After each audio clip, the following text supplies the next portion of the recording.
Wait for me, I'm engaging in critical discourse, wait. So, do theatre critics in the UK hate Tony Award-winning Best Musical Hadestown? We're going to talk about it today. Oh my god, hey, welcome back to my theatre-themed YouTube channel. My name is Mickey Joe and I am obsessed with all things theatre. Oh my gosh, I didn't put the National Theatre Bear behind me. I apologise. Anyway, for those of you who are meeting me for the first time, my name is Mickey Joe. I am obsessed with all things theatre, and I am a content creator here on social media, as well as being a professional freelance theatre critic based in the UK. And I'm lucky enough to be able to review shows internationally, but for the most part, I am usually focused on the most exciting new openings in London, particularly in the musical theatre sphere. Which is why the recent West End return of the Tony Award-winning musical Hadestown, written by Anais Mitchell, to the Lyric Theatre in London was hugely exciting. Not only was I at the show's first preview performance at the Lyric, which is not something I do often, but I've already made a video here on my channel talking about like the merchandise and the venue and what you can expect, but I was so excited to go back and see the show on its official press night, which was Wednesday of this week. And Hadestown is for sure a show that I have gone on a journey with. It's not something I warmed to immediately. I didn't really have any kind of an emotional reaction the first time I saw it at the National Theatre in London. It was kind of like looking at art. I thought it was profound and the material was rich and striking and unique, and the score certainly haunted me for some time afterwards, but I didn't really feel anything. A few years later I got to see a slightly updated version of the show at the Walter Kerr Theatre on Broadway and felt much more strongly about it. I have reviewed that production here on my channel. You can go and check out my thoughts about that. As far as how I feel about the London return of the show and the new performances with the West End cast using their own accents, as well as very small changes as far as the material and the staging goes, I feel like my opinion of the show has evolved yet again.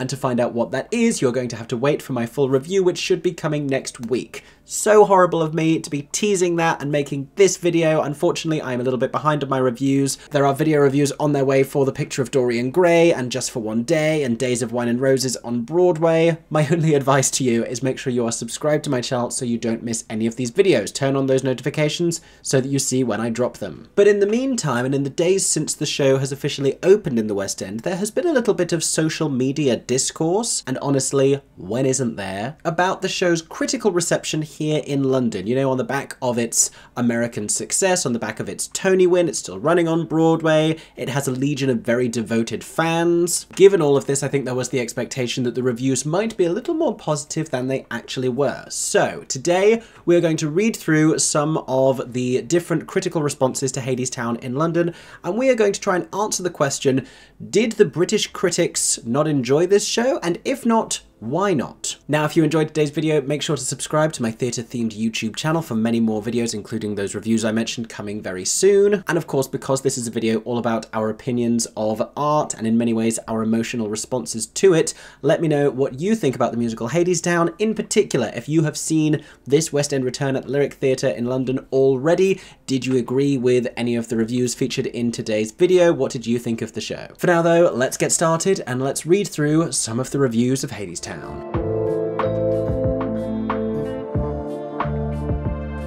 Starting with WhatsOnStage, because this is the one that I think is getting the most flack on socials. This was written by Sarah Crompton and it reads, "The road to hell is paved with exaltation." And like I did at the beginning of this video, Sarah begins by talking a little bit about the history of the show, its origins as a folk opera written by singer-songwriter Anais Mitchell, how its life began as a concert piece in Vermont in 2006. And then in what is a 4-star review, Sarah leads with praise. It's always been a phenomenally clever show, mashing up the stories of Orpheus and Eurydice and Hades and Persephone. Those basic myths are given another change by flinging climate change into the mix. Would you believe me if I said it took me until my recent visits to the show to really pick up on the climate change themes in Hadestown and how they resonate with a contemporary society. There's a lot to appreciate in this show. For some reason, that passed me by in earlier viewings. An ignorance on my part which I attribute to the fact that this show paints such a rich fantasy world, it's easy not to consider that it's actually an allegory for the world that we live in today. Sarah, however, clocked that one straight away. And there's a lovely sentence here about Eurydice and how she is conceived as a girl who fears poverty more than she trusts love, setting the entire thing in a kind of Depression-era speakeasy presided over by Hermes, messenger of the gods, in a glittery silver suit and with a knockout band as backup. Lots of praise, lots of compliments. On paper, it always feels as if it shouldn't work, yet on stage, Hadestown is the most exhilarating ride.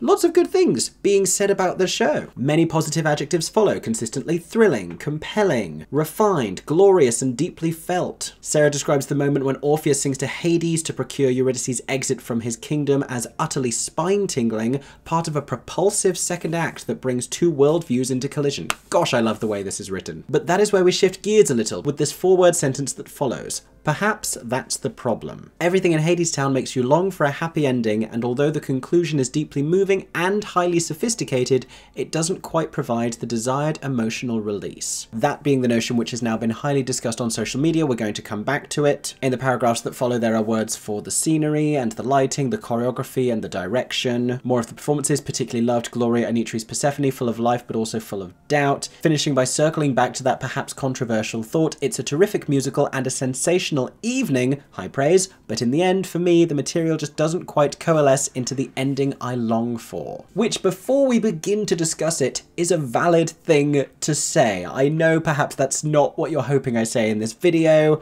because this has been fairly unkindly torn to shreds on social media, but, and this is something that we all have to get used to when we are talking about art, regardless of your feelings about a piece of theatre, people are entitled to have whatever kind of an emotional response that they have to it. Some people are profoundly moved by shows that I think are inherently unaffecting. And the notion that this WhatsOnStage review has docked a star and taken it to a 4-star rather than a 5-star simply because they don't agree with the realities of a centuries-old myth is not the case. If there's a criticism to be made of this criticism, perhaps it isn't articulated clearly enough where the issue lies. But, and this is an interesting question, do all 4-star reviews have an obligation to explain the gap between a 4 and 5? Because 4 is still a very positive review. 4, as far as I'm concerned, is still very good. 3 is fine and passable. 3 is still not bad review territory. It's more than half. 5 is exemplary. 5 is perfect. And there have been many 4-star reviews I've read in my time, and perhaps even delivered in my time, that don't feel the weight of an obligation to let you know why it wasn't quite a 5. But at the same time, as someone who was a school overachiever, I get wanting to have that explanation and feeling entitled to an understanding of why it wasn't an A. And admittedly, I think there's a little more interrogation that could happen here, because the notion that Hadestown provokes you to long for a happy ending that it refuses to deliver, I think is quite a strong theatrical concept. I think that's how it elicits its biggest emotional response, one that is frustrating and sorrowful, but also cathartic. The ultimately circular nature of the show is also what sets it apart from a lot of other narratives, and what a lot of people love about this show. In conclusion on that one, it's impossible to tell someone that their emotional response to something isn't valid, and also I'm a big advocate for reviews that articulate a personal response to material. I think it's no good trying to review everything as if we're personally indifferent to everything that's happening and everything we're writing is completely objective. I love subjectivity in theatre criticism. I'm also realising it's incredibly easy for me to sit here and admonish other people for not being articulate enough in explaining why it's a 4 rather than a 5 when they have a few hundred written words and I have the luxury of like 30+ minute videos where I get to talk about something at length. Meaning that even in my 5-star reviews, I will have plenty of time to tell you about tiny little flaws that I may have encountered personally. But, and we are going to move on and talk about other reviews, that was an incredibly positive review.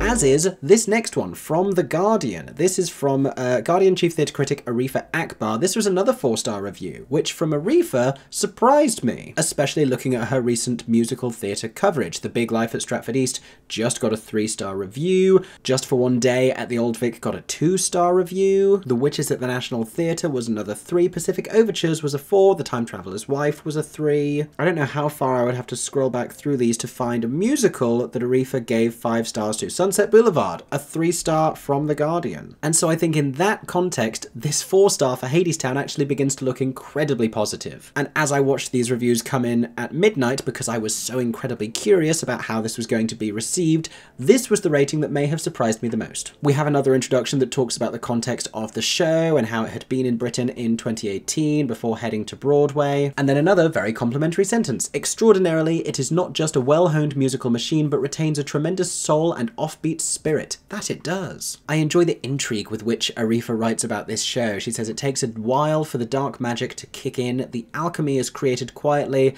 and somewhere in the first act you find yourself hooked. And that sentence about it taking a while for the dark magic to kick in may be as close as we get to anything resembling a criticism on this. This is a very positive review that, much like the previous one, doesn't really feel the obligation to explain the difference between a 4 and a 5-star. Perhaps that's because, again, for Arifa, a 4-star is a great review, talking very positively about the set and about the score and about the cast, writing that there is no weak link in the cast. A lovely mention for the Fates, Bella Brown, Madeline Charlemagne and Ali Daniel, calling them mischievous and magnificent. And then a slightly abrupt ending here. Every scene becomes a set piece, big, beautiful, and emotionally blasting. It is ultimately not about good over evil. I don't think anyone in Hadestown is entirely good or entirely evil. These are all deeply human characters. Not about tragedy versus happy endings or the artist versus the work machine of the underworld, but the value of telling stories in spite of knowing their ending. This is someone who gets this show completely and then simply finishes by writing, this is one of the best West End musicals around. High, high praise. But is there a little bit of a dissonance between that entire review and then the 4-star? That reads to me like someone who loved this show but doesn't necessarily think that much of musicals, or thinks they might be inherently less theatrically capable than plays. This is something I've talked about before in other UK-based review roundups. I do still find this quality of British theatre criticism, especially from the newspaper critics, I'm sorry to say it, but we treat musicals as being inherently inferior to plays, and that I find incredibly frustrating. Because when you give a 4-star review to a show and call it one of the best West End musicals around, you sort of imply that every musical in the West End is capped at a 4-star. But ultimately, let's not tie ourselves in knots over a number of stars. Having read through the review, this is clearly someone who has thoroughly interrogated the material of this show and had a very positive response to it and a positive emotional response to it, and you can't argue with the understanding evidenced in this writing. That line about the value of telling stories in spite of knowing their ending, that's Hadestown right there. But not every review was so positive, because the Evening Standard gave Hadestown a 2-star review. Let's read.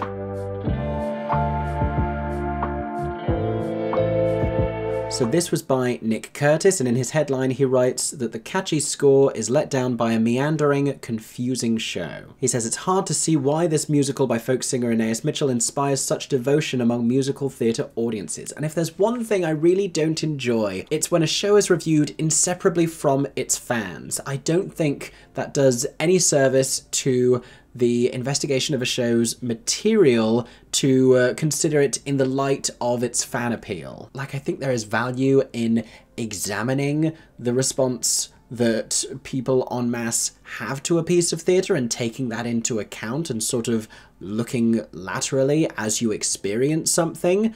But if all you're going to do is call that ludicrous, then don't even talk about it. And if I wanted critics to review things personally, I'm getting it in this review. Nick Curtis writes, personally, I don't get it. The writer-composer's score is catchy and eclectic, but often bombastic, her lyrics pretentious or nonsensical. And I will say, for a show that is about mythology and whose lyrics are deeply metaphorical, I think it's bold to write something off as nonsensical without the consideration that you just didn't understand it. Like I told you before in this review, the whole climate change parallel didn't really jump out at me until maybe my 3rd or 4th time seeing this show. And there are ideas invoked within this material that are still revealing themselves to me. It's very rich, it's very layered, it's not all emotionally obvious or forthcoming, nor would I want it to be, nor do I think that's a good quality of musical theatre writing. Is something better for unfolding itself to you immediately, or is there value in something that you have to meet, that you have to,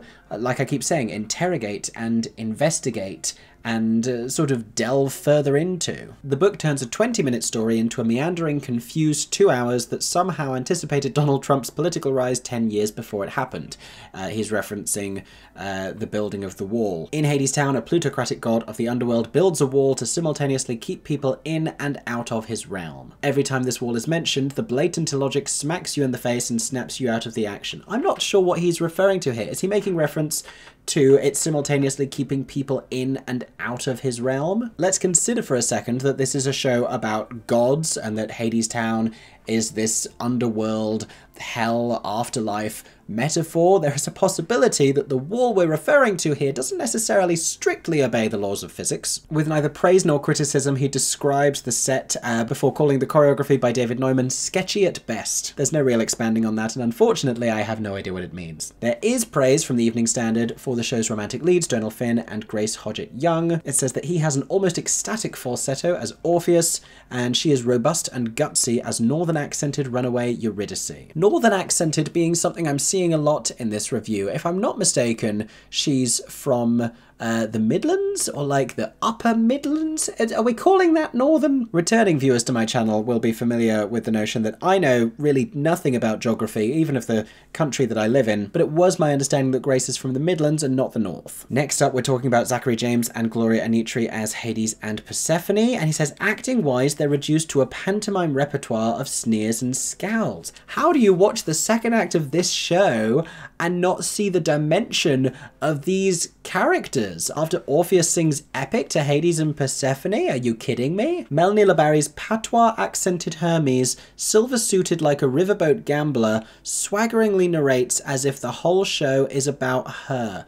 I don't get swagger from that either. This is such a different interpretation to how I have seen this show. There is conviction, there is confidence, but there's a tremendous amount of passion and feeling and care for the other characters in this story. One thing I do appreciate is that this review talks about the influences in the score and sort of the quality of the music. I don't necessarily agree with everything that's said, but too often musicals in the UK are only really reviewed for their spoken elements and they just ignore the songs. Nick says that the endless reprises start to drag. Don't go see an Andrew Lloyd Webber show if you think Hadestown has endless reprises, let me tell you.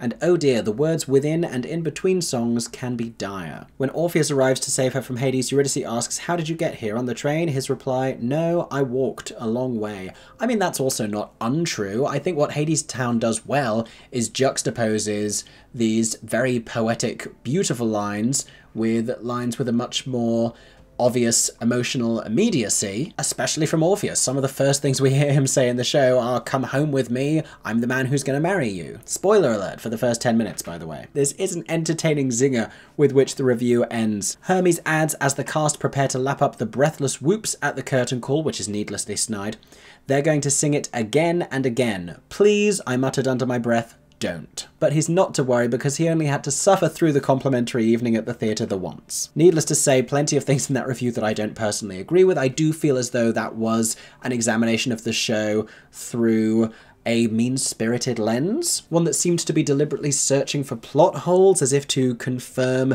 this notion of the show as being nonsensical. But the only way in which you can achieve that is to divorce it from the idea that it's about these fantastical, godlike characters in a timeless, non-specific setting. If you're going to try and be exact about this show, it isn't going to work, purely from a geographical perspective, because it's about ancient Greek myths and legends in a setting that looks like New Orleans, performed with accents that are British, Irish, Caribbean, and American. A 2-star show, Hadestown is conclusively not, but we're going to move on, because there were a whole spectrum of critical responses to this show, including a 3-star review from The Stage.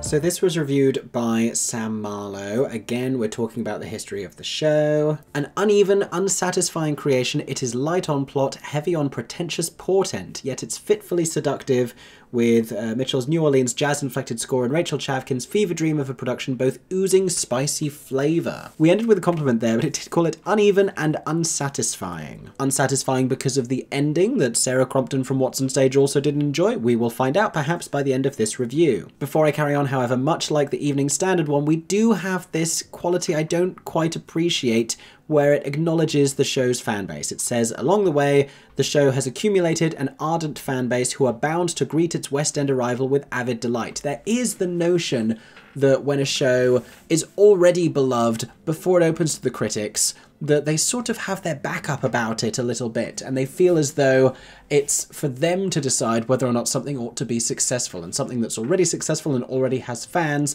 has jumped the gun without their critical approval. And especially by including that line in this review, it just feels as though they're a little annoyed by that. Sam Marlowe goes on to talk about the wall that the denizens of Hadestown endlessly toil to build, a Sisyphean labour to keep them free. Nice reference of Sisyphus. I mean, the word Sisyphean, always good. But particularly in referencing Hadestown, I enjoy those ideas coming together. The show makes vague metaphorical allusions to climate change and capitalism. And yet I would argue that is not metaphor inherently vague, and more specific allusions might seem unusual in a show about Greek mythology. There is a dramatic artlessness that verges on the naive, a lack of shape and intent. However, scorching the singing, this is an undernourished parade of numbers, which I feel like is in reference to the fact that the show, for the most part, is sung through and structurally feels not unlike a lot of the other shows that first existed as albums, as concept albums. And this is where personal interpretation comes into it, because what Sam Marlowe identifies as artlessness, I interpret as this elusive storytelling quality that is led with emotion. And interestingly enough, this is a review that has led with its explanation of the negatives up front, which is not something I usually do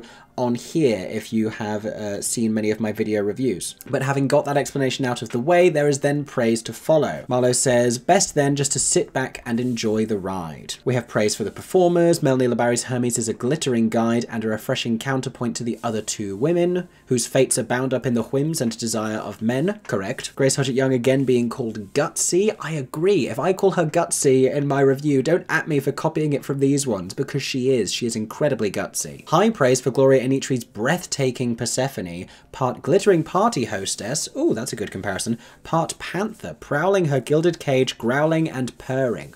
Wow, that's a lovely review for her, and a comparison that I quite agree with. The onstage band is a treat too. I am glad they are getting so many mentions. David Neumann's choreography adds texture while maintaining the momentum, blending the sinuous quiver and undulation of awakening passion and rising sap with the pumping pistons and percussive back-breaking drudgery of eternal purgatorial suffering.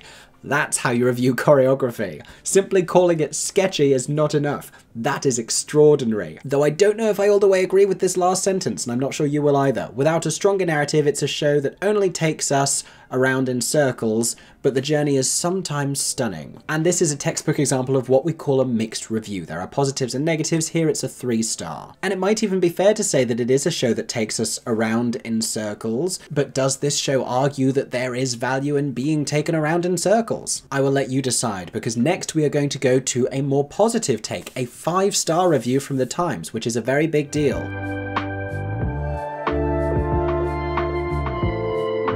Now, I wouldn't say that here in the UK there is one particular outlet that can decide a show's fate so much as on Broadway, and a 5-star from the Times is a really big get, but I don't think the Times rules the West End in terms of their critical response. For what it's worth, I also think that reviews in general are not taken as vitally by prospective British theatregoers as they are by American theatregoers in New York. Clive Davis writes, "The underworld has never sounded so funky." At a time when jukebox musicals seem to be everywhere, Just for One Day had very recently opened at the Old Vic. MJ the Musical is soon to be opening at the Prince Edward, so I get it. Aeneas Mitchell's captivating folk opera, inspired by the myth of Orpheus and Eurydice, is a reminder of what musical theatre can achieve when it sets its sights beyond the lowest common denominator. Talking about the history of the production, visited the National Theatre in 2018, headed back across the Atlantic to conquer Broadway, now settled into the more intimate lyric theatre, with performers who add homegrown accents to the mix. Once again, Grace Hodgett-Young's voice has a raw northern edge. I don't know if I would describe her voice as having much of a raw edge. There's a power and a passion to it, but I do feel as though we're getting a little bit London-centric in the way that we interpret a northern accent, or indeed a Midlands accent, if that's what it is. Perhaps I care about this too much. Melanie Labarry, who adds occasional narration as a sharp-suited Hermes, is a mischievous Caribbean presence. Though that is a nice turn of phrase, I think there's a difference between talking about someone's accent and utilizing someone's accent and cultural identity in order to define their performance. It's the subtle difference between saying Melanie Labarrie's voice has a Caribbean presence and Melanie Labarrie is a Caribbean presence. I'm not sure how that sits with me. I'm sure there was someone else who gave it a 2-star. Who was the other? Was it the Telegraph? Oh, I think it was the Telegraph.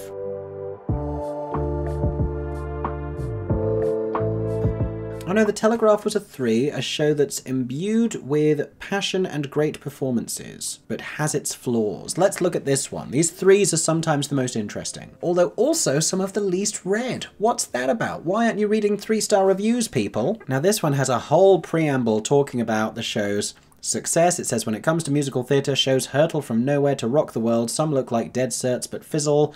Some become flop hits, and some shows that you can't especially see going places manage to slog their way forwards to victory. This run is booking until December, which, given that the London reviews were mixed last time, is some statement of confidence.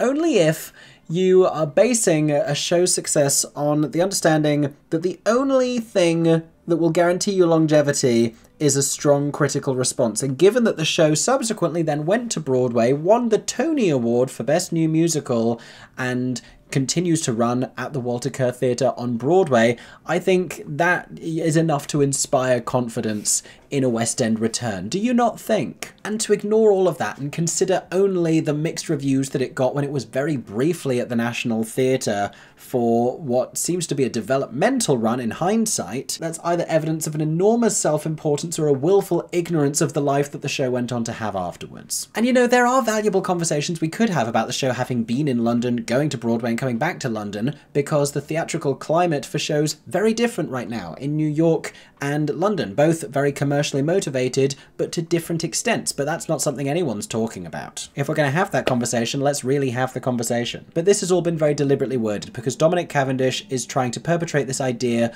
of the show's palpable self-belief, and he says that is the reason the evening works, and may well hold its own amid steep competition. The show is imbued with a passionate sense that here is a tale worth hearing, and that something happens in the act of shared storytelling that's akin to Orpheus's fabled way with a lyric. Everyone in earshot gets spellbound. That I agree with. Effectively, Hadestown is one unwavering threnody, albeit varied with delectable jazz, folk, and gospel. Again, I appreciate that we are talking about the music here with some kind of critical discern. A doomed couple who, for all their antiquity, have a recognizable modernity.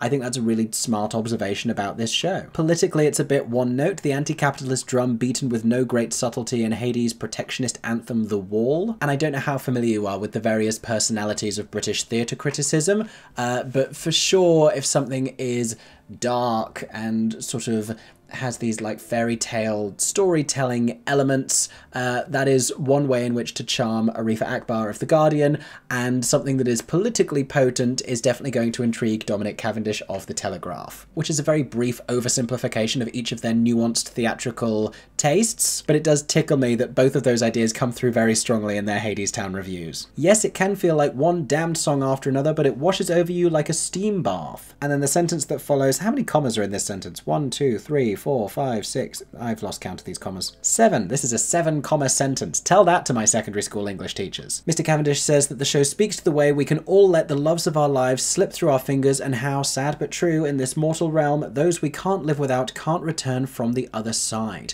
I agree with that. I think that's my final takeaway from the show, is that it may ultimately be an allegory about grief and coping with the finality of death. Another reasonably balanced 3-star review, but a 3-star that trended positively, I thought. Let's just have a quick glance across the star ratings of some of these other reviews. Broadway World gave it a 4-star, Adam Bloodworth for City AM gave it a 2-star. It's a long-standing truth of musical theatre that shows don't need to be good to generate cult fan followings. We Will Rock You, Dear Evan Hansen, and Wicked are adored by the public, but some critics have given each of them a mauling. That's quite an interesting collection of shows. Fiona Mountford gave it another 4-star review in The Eye, called it unlike any musical I have seen before. Lay aside all your preconceptions about Greek myth and musical theatre and allow yourself to be wooed, which I think is good advice. Time Out London also gave it a 4 stars, so I'm not seeing from this idea that the British critics hated Hadestown. At the same time, we do seem to have this 4-star ceiling, and people have kind of taken in turns to try and address why that might be and try to explain away why Hadestown doesn't quite achieve excellence. All of this in spite of its well-documented fan following. And I wonder what it is about the British response to this versus the American response that this ought to be as different as it is. Is the way in which the story is told more akin to sort of an American folk tale? Is this Greek mythology as reconceived through the lens of Americana, done on Broadway with American accents? Is that sort of more accessible, more straightforward? Are there too many steps of removal from the Greek tragedy for British critics? I personally don't think that's a problem, but what we're looking at here is Greek mythology as reconceived through this Americana lens with American creatives, now being delivered in the UK with an entire range of accents that divorce it from that specific New Orleans location with which the score is written. Much has been said also about the fact that Hadestown is a very unique narrative, that it doesn't really offer you the emotional conclusion that you might be expecting. And I wonder if there's something to be said for the emotional response I originally had to the show and the way in which it has grown on me over time. I don't think this is a show that you can necessarily fully unpack upon your first viewing. I think it's something that may haunt you. I've always compared it to a whiskey drink rather than perhaps a glass of champagne. It's sort of something you have to develop a taste for. It's not show-stoppingly sensational. It simmers with an intensity that you come to appreciate. It is also incredibly rich in its storytelling, but in a musicalized lyric, and that is something that I think can be a little bit harder to follow when it's not delivered as clearly, because it's not delivered in spoken word, because it's sung.